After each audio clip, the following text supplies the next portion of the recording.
Jorge, que es muy Bustos en este caso, que es también muy listo, ha subrayado lo que para mí es importante, lo más importante en estos momentos, ¿no? El sanchismo es muchas cosas. Una forma de hacer política, como he dicho muchas veces, la mentira, la chulería y los galanes del ¿no? Los andares del galán de tranvía, ¿no? Esa cosa que Jorge ha descrito muy bien en el Congreso, ¿no? Entran las caderas primero, luego entra él. El cimbreo de Pero Junta. no es solamente eso, sino que es un proyecto de poder a largo plazo, ¿eh? Y es un proyecto de poder que pasa por la liquidación de la nación constitucional.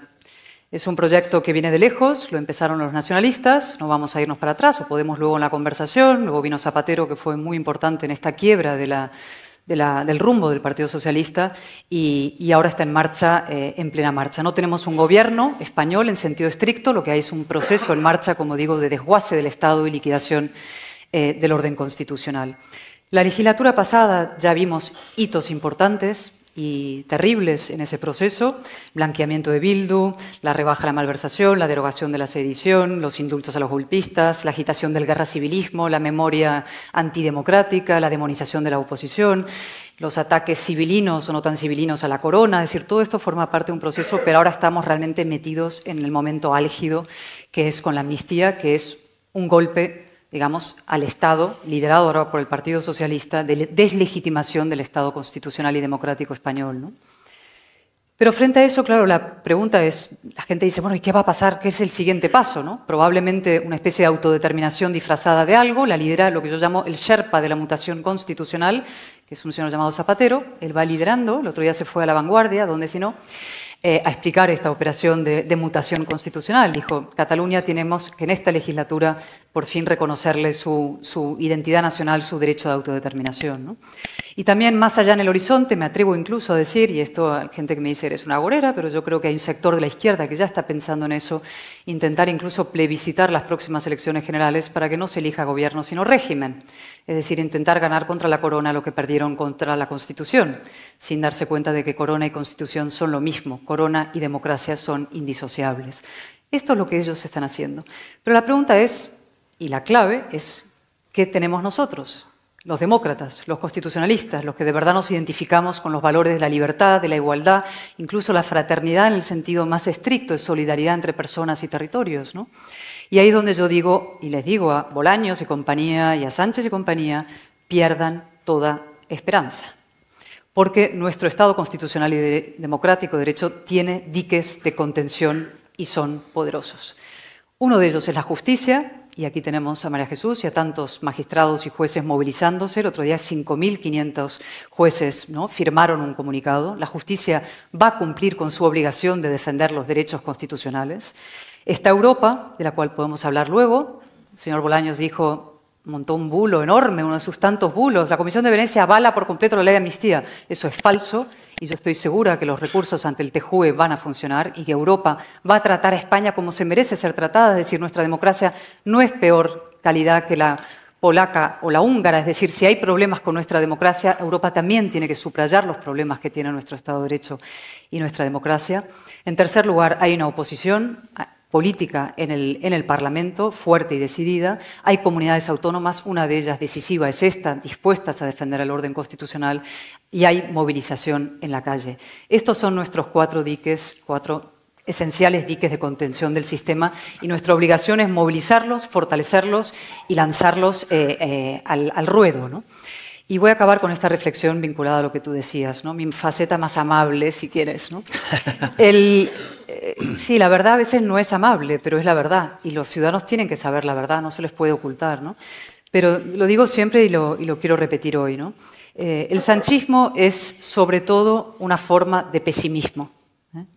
El sanchismo alienta la vieja falacia de que España está condenada a repetir sus errores históricos, de que España solamente va a poder ser aquello que sus odiadores desearían que fuera, que es un Frankenstein descosido en pedazos, un duelo a garrotazos entre dos Españas o un desencanto. Es decir, que la etapa constitucional, nacida en el 78, va a ser como fuegos artificiales, ¿no?, que estallan en la noche, brillan y desaparecen efímeramente, ¿no?, y que va a triunfar el fracaso y la vieja letanía del desastre español. Y yo digo ante eso, no es verdad. La España constitucional no va a fracasar. La España de los libres, iguales, o incluso España en sí misma, ha superado flagelos mucho peores que Pedro Sánchez Pérez Castejón. No vamos a concederle a él la gloria de ser el que acabe con este invento, después de lo que hemos vivido, 500 años de muy difícil, pero apasionante y fascinante historia en común, y por tanto se trata de movilizar las esperanzas y el optimismo español. Un optimismo combativo, no el optimismo de la pura voluntad, no del que se sienta en el sofá con el mando a distancia y critica lo que hacen los demás, sino el que baja a la arena, el que se moja, el que asume los riesgos, el que sabe que esto es una batalla desagradable y dura. Los tertulianos también lo sufren. Hoy hay una política de cancelación salvaje de la gente. Los políticos que estamos en primera línea, y aquí veo muchos amigos que están en el Congreso, en la dirección del partido y en tantos sitios también lo sufren en primera línea. Es decir, esto tiene la gloria, tiene el foco, pero también tiene el coste. Y yo digo aquí, la política del baño María no existe. Venir a la política a pasarlo bien, no, y menos en momentos decisivos como este. Es decir, es un llamamiento que vengo a hacer a los aragoneses, sabiendo que aquí serán especialmente receptivos ese llamamiento, insisto, al optimismo, a la militancia constitucional y al compromiso cívico. Así que muchas gracias por esta sala tan llena, de verdad.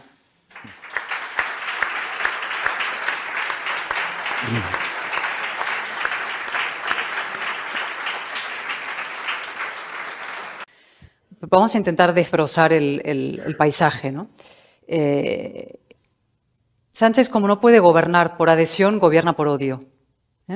Eso significa la polarización. Necesitas generar suficiente rechazo al otro para poder apretar a tus bases para que acepten lo inaceptable.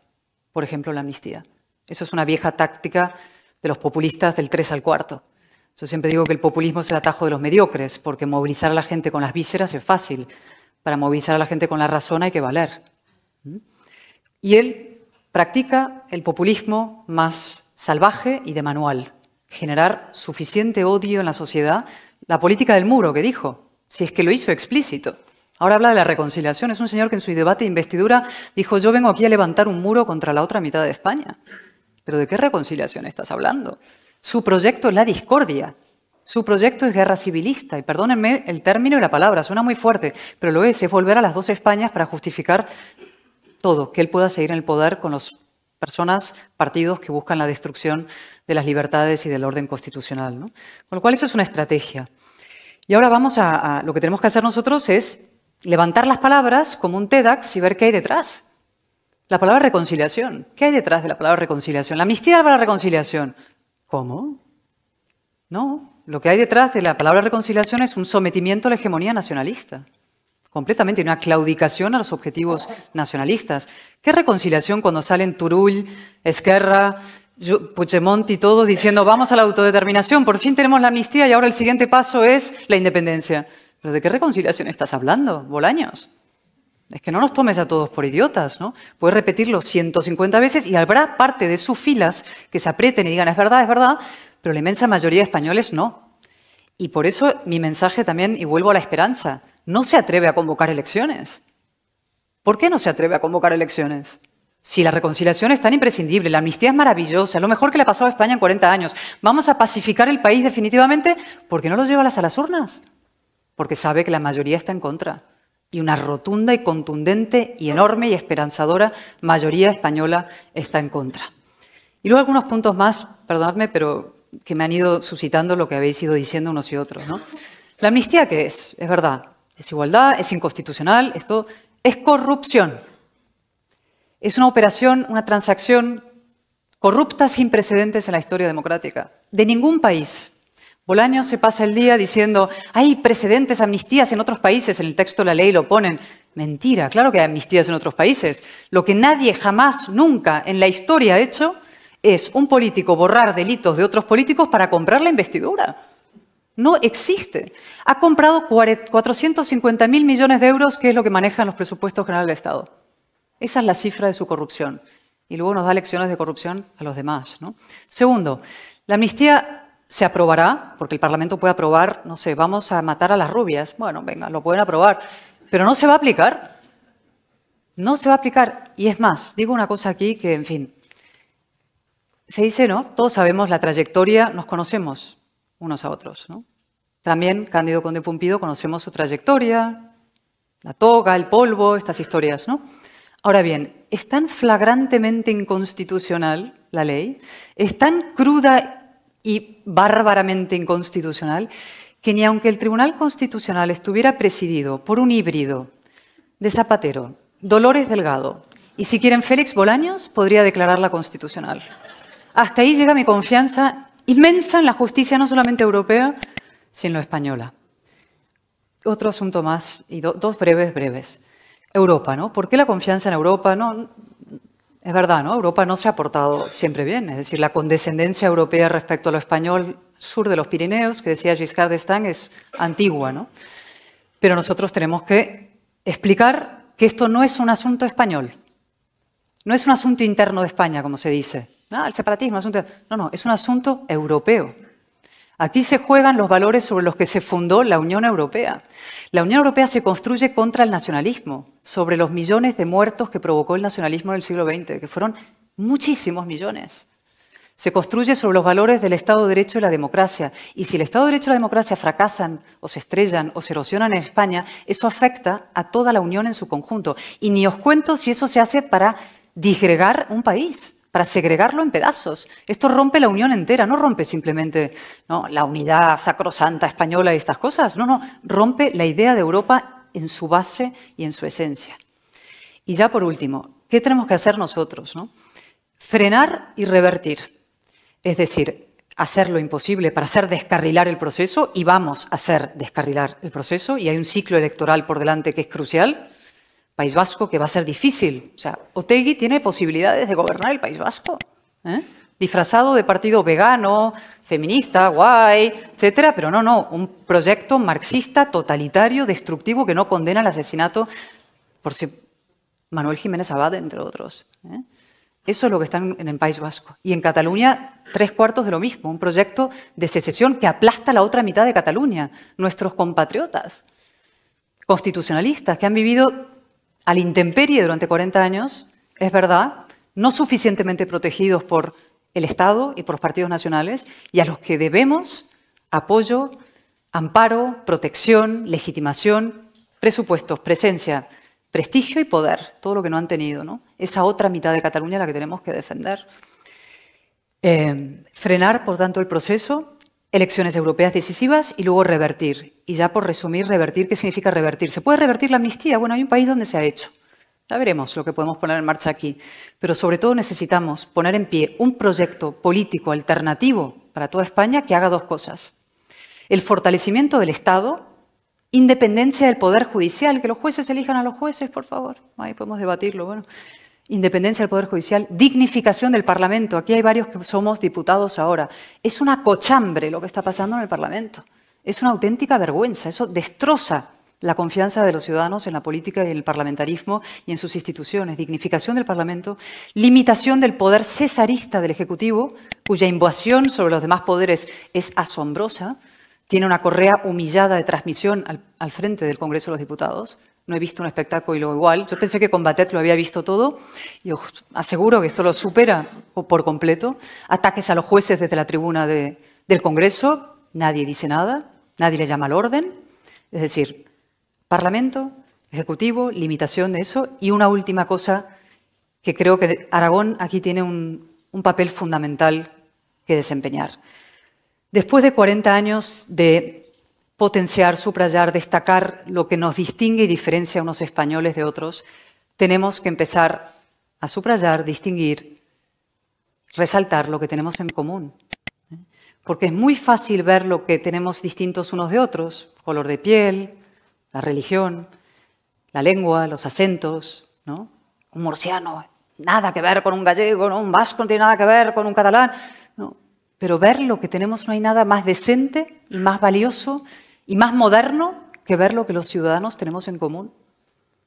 Y esa tarea de fortalecimiento de lo que nos une, junto con la igualdad, que es muy importante, pero no solamente iguales, sino que tenemos cosas en común. Por ejemplo, la lengua. Estamos en el Congreso con pinganillos entre españoles. Todo esto pasa inadvertido y se suma a la tendencia general, a la disgregación y la separación. Esos pinganillos están para que no nos comuniquemos, para que el esperpento y la idea de que aquí hay unos pueblos separados que no tienen nada que ver unos con otros vaya consolidándose. Nosotros tenemos que revertir también ese proceso y empezar a fortalecer lo que tenemos en común desde la idea moderna, ilustrada del ciudadano libre e igual en derechos y obligaciones. Gracias.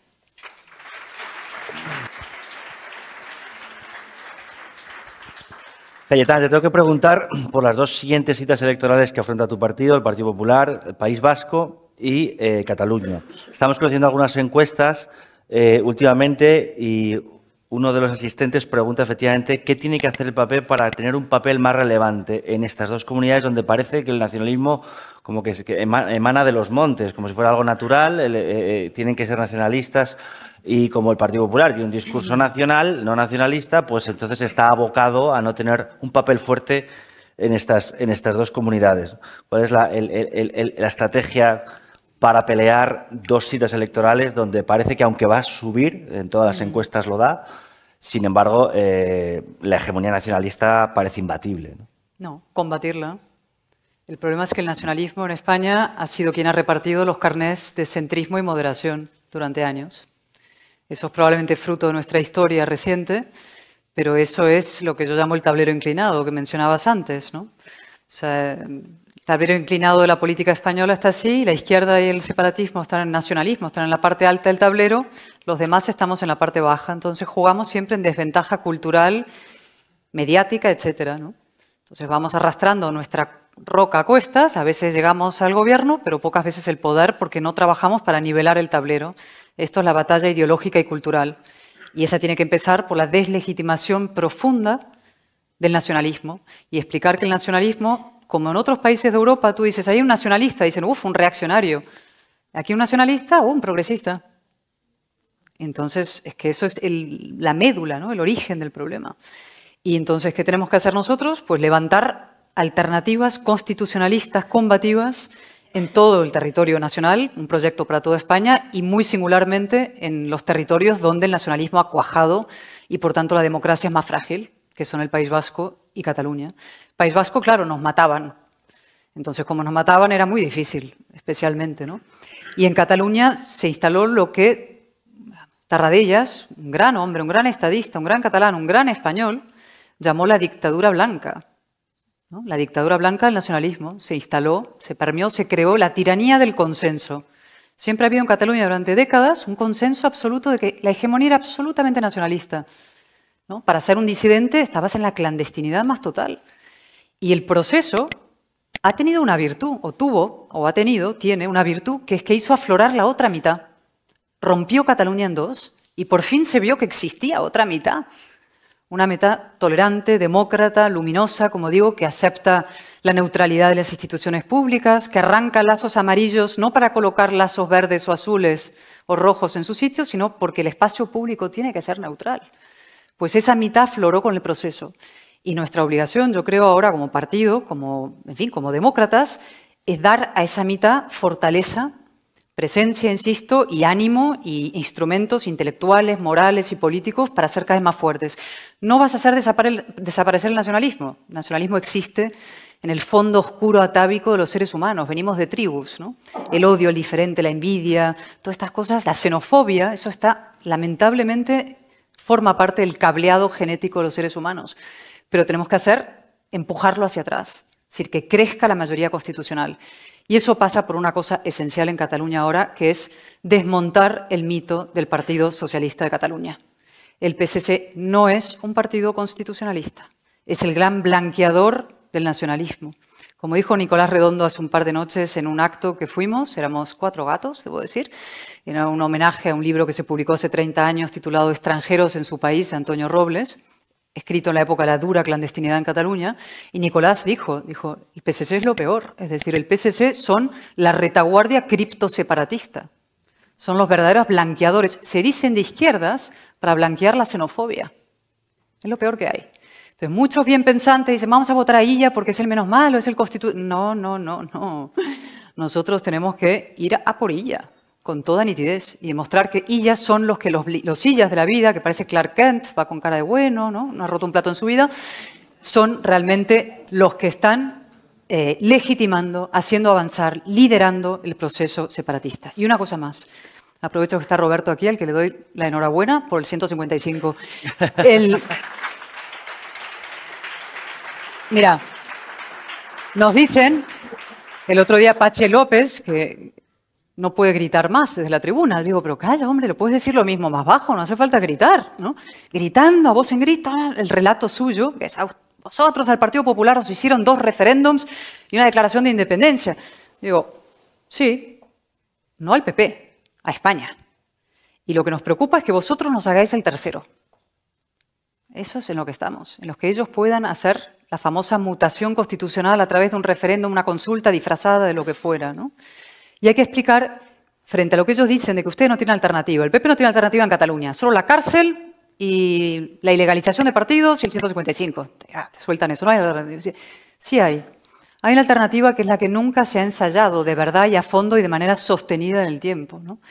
Que es efectivamente la alternativa constitucionalista con mayúsculas, que tiene 3 partes.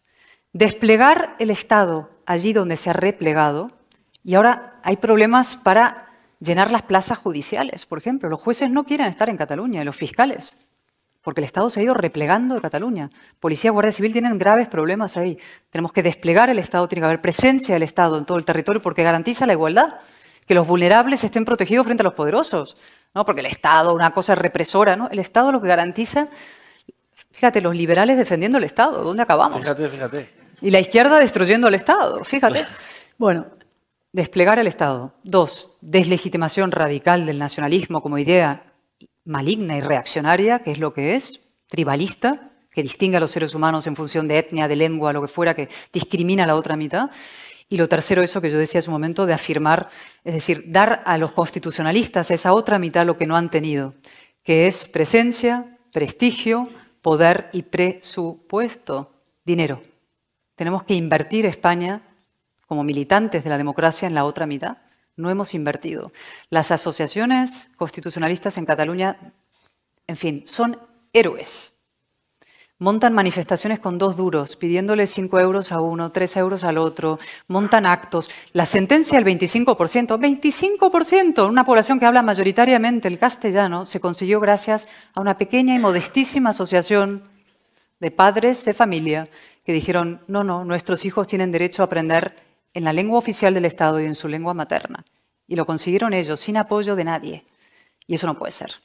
Es decir, si nosotros queremos que nuestra democracia sobreviva, habrá que empezar a invertir en ella. Es decir, existe esa otra alternativa que no se ha ensayado y que nosotros creo que tenemos que liderar y podemos liderar ahora en las elecciones. Y pedir a toda persona que crea en estos valores, más allá, insisto, hay liberales, hay conservadores, hay gente más de derecha, gente menos, progresistas ilustrados, los verdaderos progresistas, vinculados con las ideas de la Ilustración, no progresista como se entiende hoy en día, que son esta banda de reaccionarios que desprincipiados, reagrupar a todo ese espacio moral, social y político detrás de un proyecto común para plantar cara a esto y empezar a empujarles hacia atrás.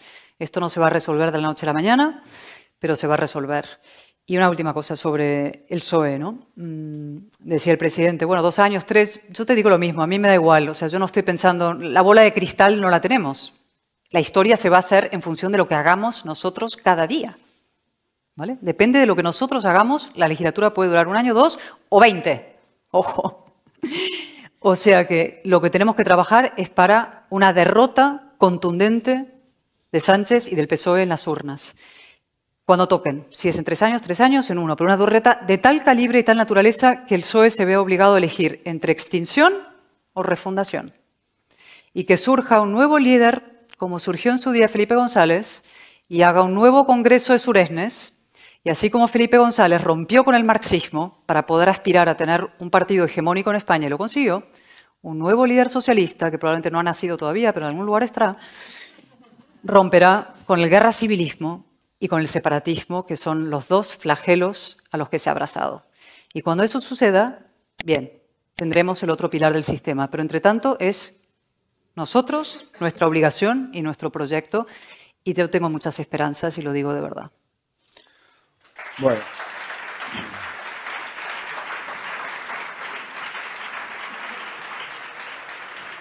Tenemos